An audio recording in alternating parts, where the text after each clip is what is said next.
waddanka Jordan ayaa lagu arkay dhacdo aad u weyn kadib markii qabri waddankaasi ku yaala oo waqti kasta ama goor walba iska qiiqaya.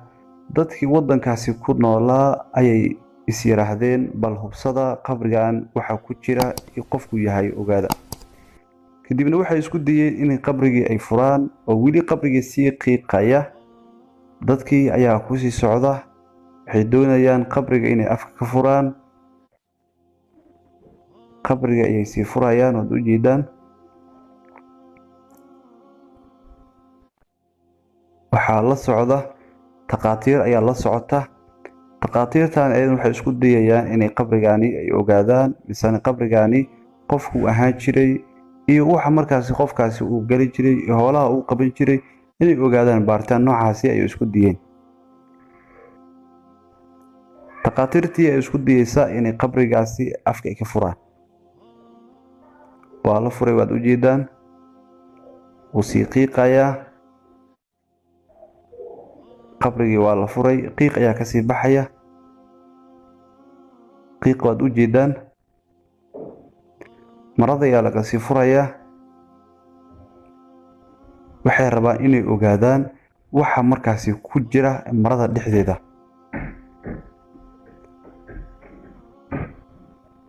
maradii ayay furayaan.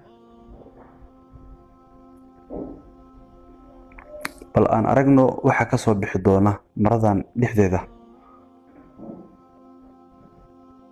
subxaan allah, waad u jeedaan maradii waa laga furay. waxaa ka soo baxay wax sida u eg ooliyada oo kale.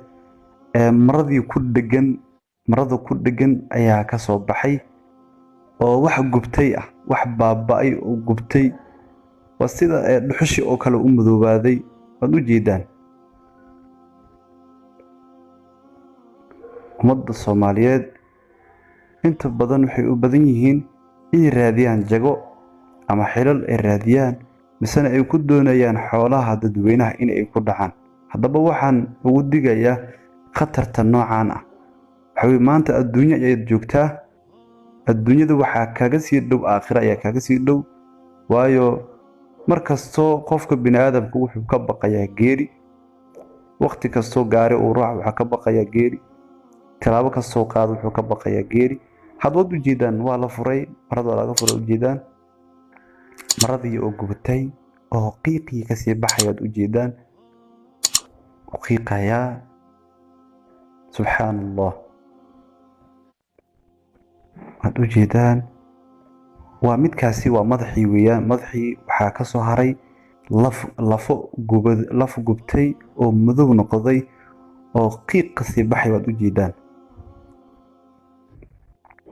maradii gebi ahaanba way gubatay maradii u jeedaan. subxaan allah, subxaan allah, subxaan allah. waa dhacdo xanuun badan weeyaan.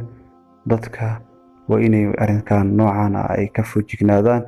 maxaa yeelay xoolaha dadweynaha iyo xoolaha masaakiinta iyo xoolaha qof walbo oo markaasi xoolihiisa maanta qof kale ku maqan waxaan ugu digaya inuu iska daayo. maxaa yeelay waad u jeedaan qabrigani siduu u qiiqaya, qofkan siduu u baaba'ay u gubtay. waad u jeedaan. oo dadkii halkaasi ku noolaa xataa ay kasoo argagaxeen ay isku dayeen qabriga inay hubsadaan way ogaadeen. hadda waa kana u jeedaa. takhaatiirtii ayaa yaaban. waxay la yaaban yihiin ninkan siduu u gubtay u baaba'ay u madoobaaday ee qiiqa ka sii baxaya ayay la yaabeen. waxay keeneen mar casaan ayay keeneen. maradii ayaa qabrigii qofkan ku dhex jiray loo dhigay. kadibna waxay rabaan marka inay meydkii ama wixii madoobaa inay isku duubaan ay isku xidhxidhaan. waad u jeedaan walaalayaal. adduunyadani qof kastoo maanta adduunyo ku howlan ku mashquulsan maanta waad u jeedaan. halkan ayaa sugaysa, qabrigaana sugaya. qof kastana wuxuu shaqaystaa ayuu halkan la tegayaa. ummadda Soomaaliyeed waxaan ugu digayaa inay ka digtoonaadaan xoolaha islaameed.